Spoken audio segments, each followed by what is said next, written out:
All right, guys, I try to not do a whole lot in the way of how-to stuff. Mostly, I'm the mechanical idiot. It's just fair. Everybody knows that. But just real quick, so I've got this lever and peg off the bike. And so this is going to be the new one. You can see.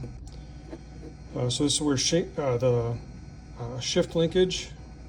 So it'll connect down here. I'll move this peg up here from here to here. And then this part over here, this is where the heel's going to go on the bike. So a couple of things as you're getting ready to do that. You're going to need the, take a quick look again, I've already forgotten. So this is a 8mm here. You're going to need that.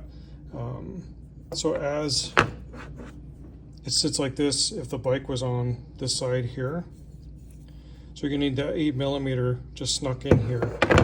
You can see here it's all greased up and everything, but you'd get that in here on this side of it. It's in there pretty tight, so just be prepared to make sure you put a little oomph behind it.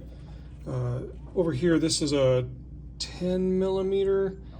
This is for the shift linkage that would have normally attached right down underneath here on the bike. So when you get the shift linkage off, then grab yourself 8mm here, get in between the bike and the lever, and you just need to give that a couple of good spots there.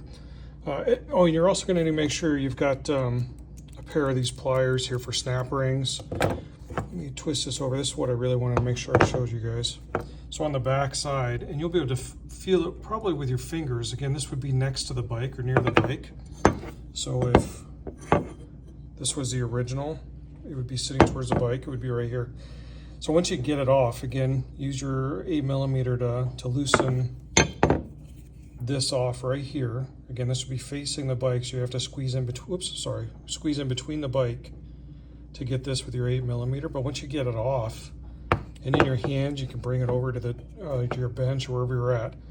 You can see this little snap ring, and so you pull that snap ring off, and then this big bolt here just kind of slides out. So as I go to put this back on the bike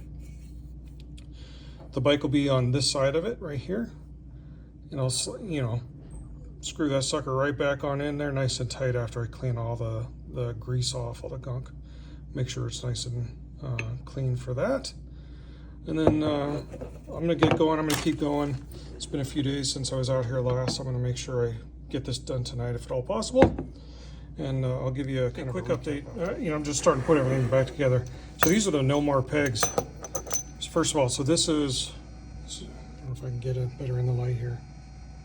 This is what came with these heel toe shifters. Again, this is aluminum. It's gnarled here. It's got these 4 rubber bands, I guess is what you want to call them, to give a little bit of grip maybe on the boots. But again, this stuff's gonna mark your boots. So going back to another video I've got about no marking, not messing up your boots. This is not going to be as friendly. I mean, I went this way because I wanted it all black. I don't want all the cuts and everything else that you're going to get on the other options for these heel toe shifters. Those other ones are absolutely going to chew up your boots, but let me show you again here. So this is the Nomar pegs. Let's see if I can get the light here. Nomar pegs. There it is. It's a hard plastic. I've already got it kind of in there. There's nothing sharp. The only dirt I'm finding on my boots or the shoes I've been wearing with these it's really just road grime. But there's no rubber, right, to rub off and do anything. There's no sharp edges. Those little grooves there's nothing sharp about them. So it's not going to mess up what you're wearing on your feet. So again, that's a big win. You can get these over at, man, I'm going to have to look it up. I'll put it in the description. I think it's, actually, I don't remember I'm not going to give you what it was because I'm sure I'm going to be wrong.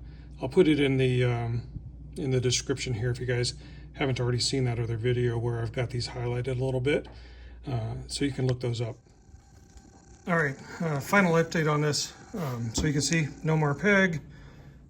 I got the Type C, so it's all black and gnarled down here.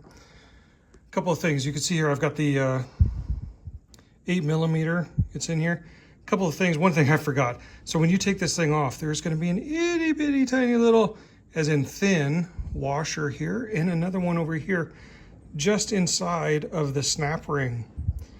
So when I went to put it back in, then I found the second washer over there on the bench. So I had to just take this off. So here I'm about to just finish putting it in. Want to highlight. So again, 8mm back here. You got a 10mm nut down here to remove the linkage.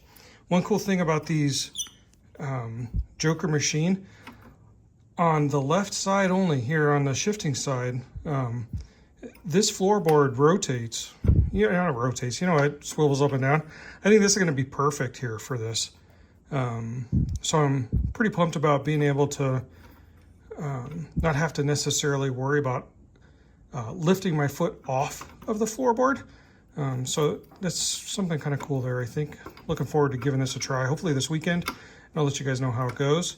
But it's, again, pretty easy. So 10mm down there, 8mm here. Make sure you've got a snap ring pliers, right, to get the snap ring off. Otherwise, that's just going to be one big pain in your ass. Other than that, just depending on, I've got 6mm here for these bolts to get the pegs on and off. Other than that, you're all set. This is really a pretty quick job as long as you got the right tools and the time just to get out here and, get your fingers all nasty from all this grease that's in here. Make sure you've got some grease also when you put this back in, because you want to make sure that this is going to be able to move back and forth just fine. All right, dudes, ride safe. Catch you next time.